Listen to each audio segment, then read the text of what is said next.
Well, I exited the puzzle and then they started talking. And all you've missed so far is that Junpei said, "Shit, wrong number," and Clover said, "Didn't you find a list of numbers and letters?" On with this. Don't you think that might be a clue? Huh? I did make a revelation, though. These. Hey, there's a Z on this one. With the other screens, it spells 0. I wonder, why is there only one letter per monitor? If they wanted to say 0, then they really only needed one monitor for that, you know? But why? Maybe there's a reason why the letters are displayed individually. So it's not really 0, it's Z-E-R-O. Okay, let's try this. Okay. 0. Z-E-R-O.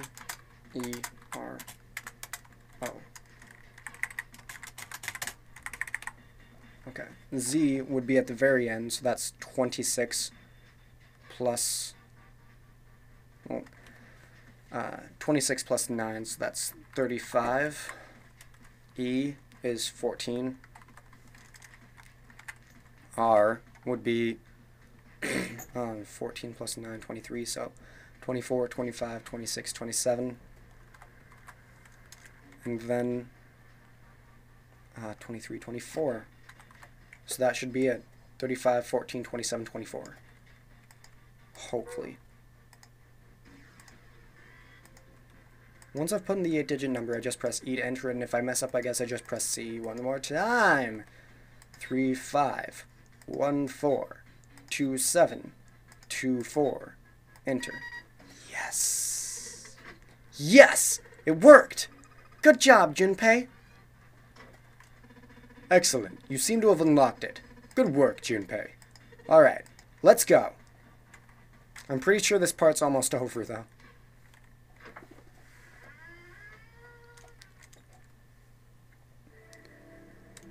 You found it. I make like the same face every time I do that, but I try different voices with it anyway. They stepped out of the captain's quarters and into another hallway. The hallway stretched out in front of Junpei for a bit before turning left like a great backward L. Junpei rounded the corner and took off down the straightaway. He ran, and ran, and ran. At the end of the hallway was a door. He made straight for it. He was nearly halfway to it when he noticed a piece of paper in the middle of the floor. What was a piece of paper doing in the middle of the hallway? Junpei skidded to a halt. He dropped down to his hands and knees and quickly tore the paper off the floor. Now that he had a chance to examine it more closely, it was clear that it was a map. More specifically, a map of the ship's interior for the A deck. Panting. What's wrong? Ace, slightly slower by virtue of his advanced age, had finally caught up to Junpei. Junpei said nothing, simply showed Ace what he had found. He looked at it long enough to determine what it was and nodded. I see. With that, he began running again, past Junpei. Junpei shoved the map into his pocket and got up to follow Ace, but something stopped him. Hey, where's Clover? He turned around. Clover was nowhere to be seen. Damn it, what the hell is she up to? Junpei muttered angrily under his breath and took off back the way he'd come. As he stomped around the corner, he saw her. She was standing in front of the door to the captain's quarters, her hands on the doorknob, her hand. As Junpei watched, she closed it gently and quietly. What the hell are you doing? Nothing. What do you mean, nothing? Clover had unconsciously put her hands over the pockets of her jacket, as if trying to hide something. What the hell is that? What? You've got something in your pocket. What is it? Oh, this? This is... a note. A note? Yeah, I found it in the pocket of the guy with the captain's clothes. It said something about the darkness of the sinister hand or something. What the hell? Let me see it. But Junpei wasn't going to get to see it. From the other end of the hall, he heard Ace's voice. Hey, Junpei, Clover, what are you two doing? Hurry up! Clover shrugged. I'll show it to you later, alright? Come on, we gotta hurry. Before Junpei could protest, she was gone. Around the corner and off down the long stem of the L. A note? A note. Junpei was curious, but there was something else that bothered him. Her pocket had been bulging, far more than it would from just a note. Junpei did his best to convince himself that it would make sense later and ran off after Clover. Junpei pushed through the door and found himself in a large room with a large set of stairs. It was just what he'd expected to see after reading the map. His "I see" after reading the map himself meant that Ace had probably realized the same thing. Junpei looked around, but Ace was nowhere to be seen. He put his hand on the handrail and leaned over to look down. There he was. And not just Ace. Santa, June, Seven, and Lotus as well. Junpei and Clover glanced at each other and hurried down the stairs. They reached B deck at the same time. "Jumpy! Clover!" June's face was excited. Something had happened, that much Junpei could tell simply by looking at her. "What's up?" Given their situation, he was not inclined to be excited about sudden developments. June, however, couldn't contain herself. "We found it!" "Found what?" "We found it!" "What did you find?" "The last door! We found door 9! What?" "Come on, just follow us. We'll explain on the way." Okay, let's go." Seven turned and jogged off down the stairs. The rest followed. "We finally made it." The relief and excitement in her voice echoed in what each one of them felt. Yeah, it's finally time. Junpei wasn't quite ready to believe they'd really done it, at least not just yet. Still, if everyone said that it was door 9, then it probably was. He could feel his heart racing. A mixture of anticipation and fear ran through his veins, and he could feel his legs shaking.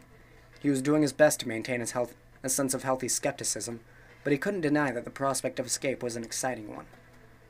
But there was one thing he couldn't get off his mind. The numbered door could only accommodate 3 and 5 people. There were 7 of them on their way to door 9. That meant that even in the best-case scenario, there would be 2 of them who would have to stay behind. 2 people. He didn't have any solutions to that problem yet, but he was desperately hoping one would present itself. Junpei looked over at the clock.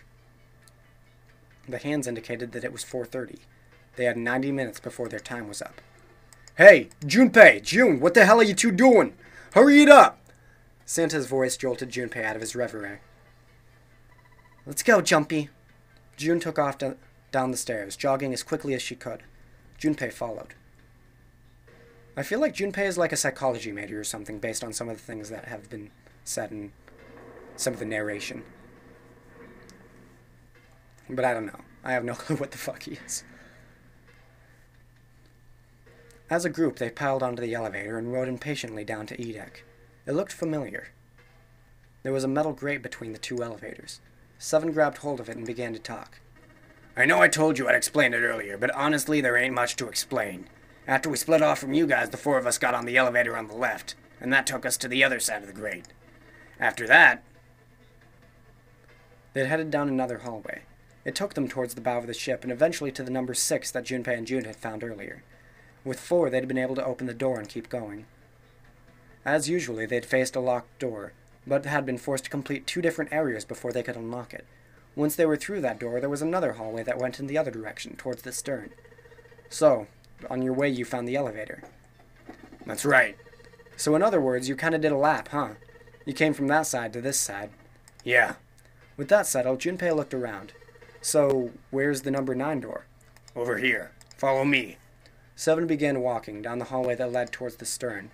Junpei and the others broke into a jog to keep up with him. They'd been walking for a while, June in silent step with Junpei when she spoke. "You know, it's because of Santa that we're all here right now." "Huh?"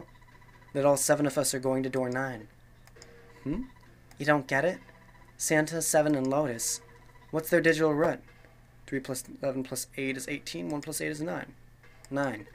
It's 9. That's right. They could have just left me behind and kept going if they'd wanted to. But they didn't." "Yes." Let me run a quick number. 5, 6, 3, 1. Not 3, 1. Clear. Okay. 1, 4, 5, 6. Digital root. That would be a digital root of 7. So that wouldn't work. Would there be any they could slough off? Obviously, that's just going to be 1 less, so 1, 4, 5. Obviously, I just went through that door with those guys. 1, 5, 6. 1. Yeah, so none of the other combinations would work. Yes, because Santa wouldn't let them. He said, we can't leave June behind. That's why we went looking for you guys. And then you got on the elevator and went back to the central staircase. That's right. Well, I wouldn't have called that one. Santa would be the one to stick up for you, I mean. Junpei felt his eyebrows knit as he considered that. Oh, don't get me wrong. Perhaps June had sensed Junpei's concern. I don't mean that Seven and Lotus said they wanted to leave me behind. We were just talking about it and Santa objected to it first. Junpei was about to respond when Seven suddenly stopped. In front of them stood a door. So this is this?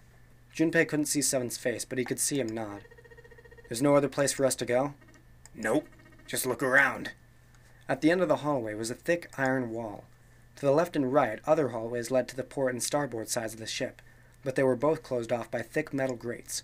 It looked as though Seven was right. The door in front of them was their only choice. All right, let's get moving. He open the door and walked in. Junpei took a deep breath and followed. It appeared that they had been telling the truth.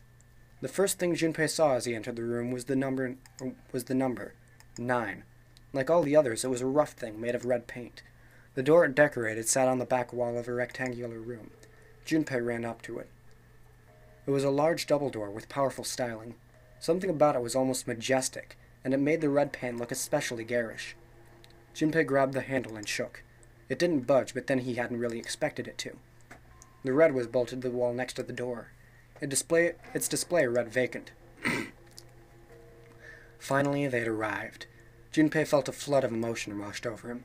He felt a chill down his back and his chest tightened even as his blood began to boil. He was about to speak when, Junpei, look behind you. He turned around. Junpei could scarcely believe what he saw. A door and a 9. There was another one. Hey, what the hell? What the hell is going on here? His words came slowly, and his brain struggled to understand what he'd seen. On shaky legs, he made his way to the second 9. It was a small door set parallel to the door they'd come through, but in the other corner of the room. 9. There was no mistaking the number, and if any more proof was needed, a red was bolted to the wall near the door. He grabbed the handle and shook the door, not because he expected it to open, but because he had to make sure it was real. Why the hell are there 2 doors? It was Ace who spoke first. Do you think perhaps one is the right door and the other is the wrong one? Lotus was skeptical. I don't know about that. That seems unlikely. What makes you say so? Well, think about all the rooms we've been through so far. They're full of puzzles, but there are always hints about how to solve them. I'm pretty sure there aren't any rooms where we just had to go with our best guess and leave it to instinct to solve the puzzle. Do you really think that at the very end of the game, Zero's going to suddenly throw in something that depends entirely on luck? Then you're saying there's some sort of hint in this room? No, I don't think there's a hint anywhere in here. I searched it very well when I was in here before. I didn't find anything that might have been a hint, though. Well then, that means... Yeah, both of these are the right door. I mean, if you think about it, Zero never actually said there was only one door with a 9 on it. The exit is hidden, but it is there. Seek the exit. Seek the door that carries a 9. Junpei began to mutter to himself. So if there are 2 number 9 doors, if we split it up right, that's not gonna work. That's not gonna work. Junpei blinked and looked up at Clover. She held out her hand. You've got a notebook and a pen, right? Can I borrow them? Slightly confused, he pulled them out and handed them to her. She's done this before. Why are you confused? Look at this. Clover opened the notebook to a blank page and set it down on the desk. Everyone else gathered around her and watched as she wrote down a series of numbers.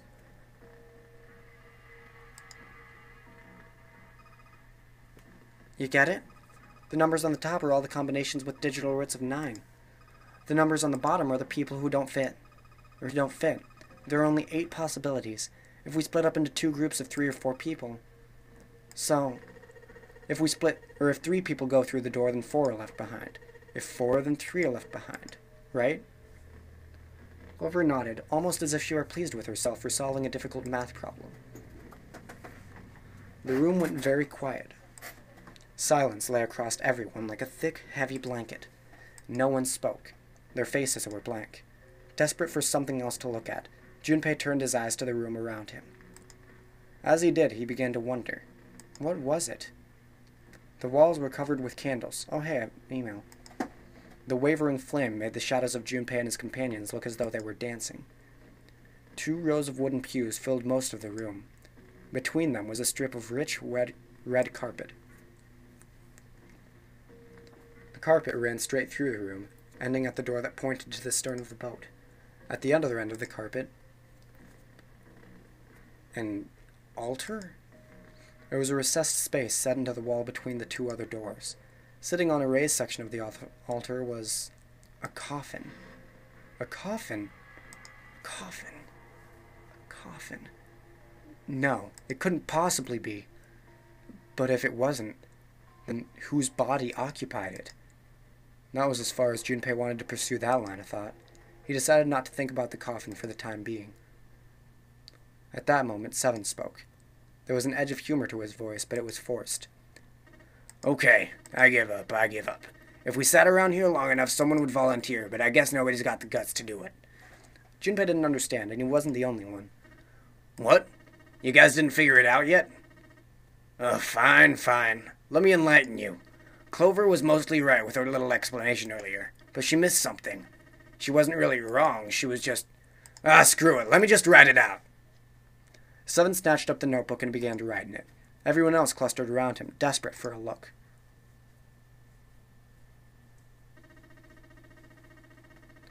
If you're trying to leave with a group of 3 and a group of 4 and get everybody out, Clover's right.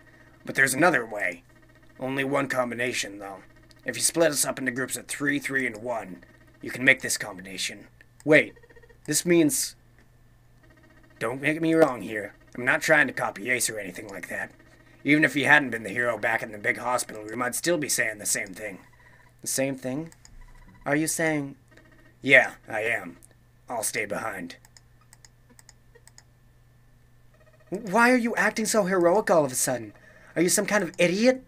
Lotus was the first to speak. That in itself was a little strange. She'd reacted much differently when Ace volunteered. I'm completely against this. I'll be goddamned if I'm going to have to owe you for getting out of here. The rest of them began to speak all at once. I'm against it too. I didn't want to leave Ace behind, and I don't want to leave you either. I don't like that idea. There's got to be some other options. I disagree as well. I can't say that I care much for you being the hero. Finally, they quieted down.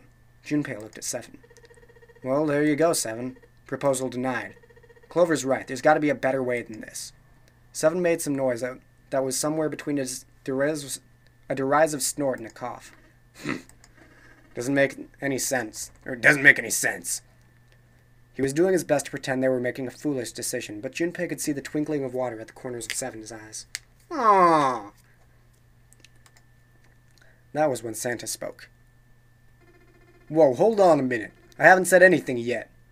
Until then, Junpei hadn't realized that Santa had stayed quiet for the whole discussion of Seven's fate. Something in his voice made Junpei uncomfortable. Are you agreeing? You want to leave him here? Santa shook his head. Nah, I'm against it. I don't want to leave Seven here alone. And I don't see how it matters. I said alone. Huh? I said I don't want to leave Seven alone. There was a dull shine in Santa's eyes. They were cold and hard. Junpei felt himself shiver. I think what he's suggesting is 1, 4, 5, 6, 8. Does that... Oh, okay, never mind. What the hell are you... What, you don't get it? I can't leave just one person. I need 2 more. 3 people, including Seven. I'm leaving behind 3 people. That's my proposal. No, those are my orders. What do you mean, orders? What the hell makes you think you can order us around? Who the hell is going to listen to you? You all will. In 3 seconds, you won't have a choice. What? 3, 2, 1... Santa was so fast, Junpei could barely see him. When he moved, it was almost like watching a dance, his feet moving like lightning. He spun and... Ah! He had June. See? I told you. His lips curled into a cruel, mocking smile. A shudder traveled the length of Junpei's spine. His chest froze, and he could feel his breath go stale in his lungs. Nothing made sense. Junpei felt as though his head were about to explode. Santa's sudden change in attitude, saying that he needed 2 more, the gun in his right hand, a revolver. Santa had grabbed June from behind and pressed what Junpei's shaken brain identified as a revolver roughly against her temple. What was he doing with a gun? Where on earth had Santa possibly found a gun? Junpei's questions roared in his mind, but his mouth refused to ask them. Seven spoke, almost as though he had sensed Junpei's confusion. The gun's from the other room. What room? One of the rooms behind door 6. I should have known he was going to do this. I should have taken the gun. Well, it's too late now, fat ass. Damn it! A mixture of fury and frustration twisted Seven's face, and he glared at Santa. Santa, for his part, didn't so much as flinch.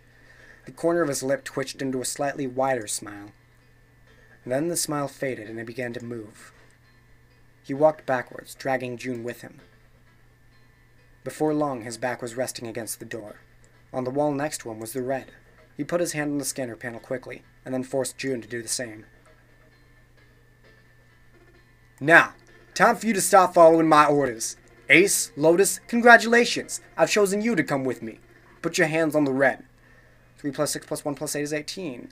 That was what Santa had meant when he said he needed 2 more. Hey, you deaf? I gave you an order. Santa's eyes narrowed to slits. He glared at Ace and Lotus. They stayed, frozen like deer caught in the headlights of an oncoming car.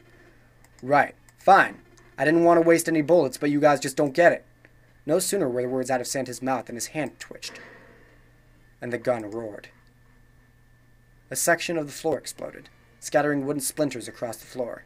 A thin plume of smoke snaked out of the hole in the floor. There could be no doubt that the gun was real and worked. But why? Santa, why are you... Clover's voice spoke of betrayal and disbelief. Santa, I thought you were one of us. I thought we were friends. What? You knew about the leaf word and the 4-leaf clover. Santa's cheek twitched, almost imperceptibly. What the hell is this shit? I got no idea. You're lying. Shut up. Just shut up, you stupid bitch. You want to make me put a bullet in your fucking head? Flecks of spit flew from Santa's mouth, his face twisted with rage. Clover recoiled, her eyes wide. When she spoke, her voice was very small. Santa. He snorted, then shook his head vigorously and turned to face Ace and Lotus. All right, assholes. What are you still standing there for? Get over here and scan those bracelets. I don't have all day. Oh, what's the matter? You here and starting to go? Go and see now, maybe? Ace and Lotus still didn't move. It almost seemed as if they couldn't move. June's face was pale behind Santa's arm. Her eyes were wild, and her chest heaved with every quick breath, like an animal cornered by a predator. Junpei's mind worked furiously. What were they going to do? Then he realized something. There was nothing they needed to do. There was nothing to debate. June's safety was the first priority. That much was obvious. Doing as Santa had commanded meant that she would be safe from at least 2 threats. She wouldn't be shot, and she would leave the ship alive, along with Santa, Ace, and Lotus. There was only one thing for Junpei to do. He turned to Ace and Lotus. Please, go. Huh? But... Jumpy, what are you saying? If you stay here, you're going to be stuck, Jumpy, and so will Clover and Seven. I know, but you don't need to worry about us. We'll figure something out. Right, Seven? Right! You just leave it to us! It's gonna piss me off to do what Santa says, but... Don't worry about me either. There's still something I have to take care of. But, no, you can't. Ace, Lotus, don't do it. Don't worry about me, please. June was almost crying. Junpei walked around behind Ace and Lotus. Without a word, he laid a hand on each of their backs and gently pushed them forward. They almost stumbled, then righted themselves and took another step, and another. They turned around and Junpei nodded. Ace and Lotus turned around again, and walked slowly towards the door where Santa was waiting for them. After what seemed like an eternity, they stepped in front of the door marked 9. Santa smiled. All right, now let's get those hands on the scanner panel. What's the holdup? What, you think I'm fucking around here? Don't give me shit about this girl. Or I don't give a shit about this girl. The red doesn't need a person, you know. All I need is the bracelet. You get it? Good, now put your fucking hands on the scanner. I'm not gonna say it again. He shoved the revolver harder against June's head, and she winced. Fine. Ace sighed, defeated, and placed his hand on the scanner panel. Lotus went next. Lotus glared at Santa and slammed her hand onto the scanner panel. The 4th asterisk blinked on. Good job. Now, Lotus, pull that lever. As soon as the door opens, you get your ass in there. Try anything stupid and you know what happens, right? Junpei could almost hear Lotus's teeth grind.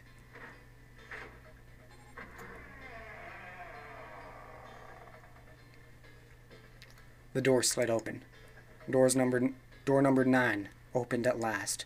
It opened with a low, powerful rumble, a drum roll to welcome the chosen few.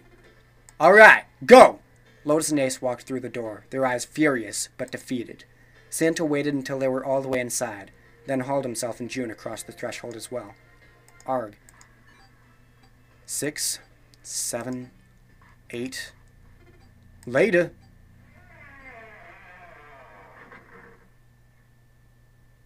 After exactly 9 seconds, the door swung shut. The gust of air it created caused the candles on the altar to flicker and die.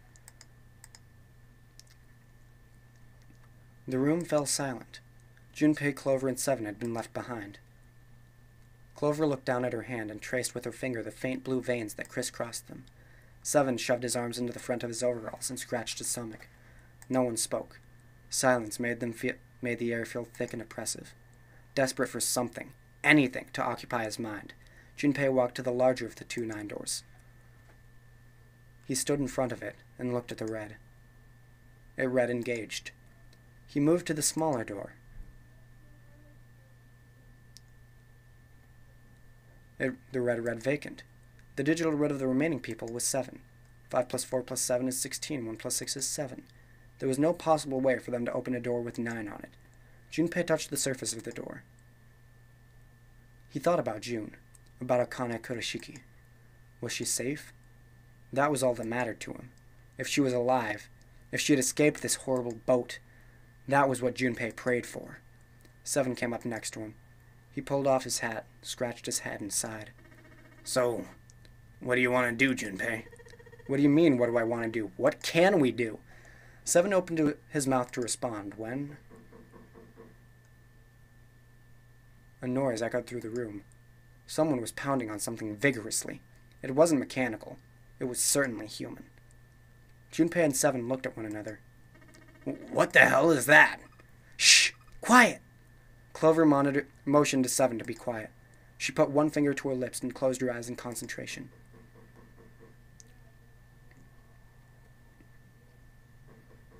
The 3 of them listened, trying to determine where the sound was coming from. Where? Where was it coming from? Could it be... Hey, I think it's coming from this coffin. You're right. Let's open it. But how? What are those muscles for show? You're telling me to force it open? Just shut up and try. Junpei and 7 grabbed hold of the coffin. They tried to get a good grip with what little purchase they could find and pulled up with all their strength. Grunt noises. Damn it! Man, it won't even budge. There was some sort of keypad attached to the coffin. Its purpose would not have been difficult to determine. Their eyes were almost immediately drawn to it. Not another one. Yeah, looks like it. Do you think we have to put in the right password or it won't open? I think so. The noise wasn't stopping. In fact, it was getting louder. They had no idea who was in the coffin, but they wanted out, and they wanted out now. They had no idea what they were supposed to do. Without a passcode, it didn't seem like there was a lot they could do. They couldn't even tell how many numbers the passcode needed to be. Isn't there a hint somewhere? Well, let's look for one. Unfortunately, there didn't seem to be anything near the coffin. Clover ran to examine the pews, and 7 investigated the desk, but they turned up nothing.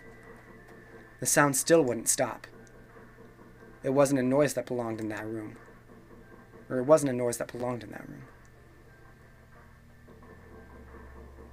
What was the passcode? What was Junpei supposed to do? How was he supposed to figure it out? He needed something.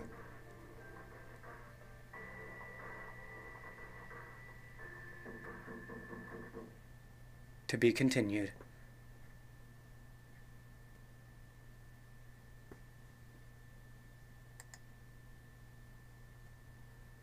Unfortunately, that's the wrong answer. Actually, I'm Santa. Wingston.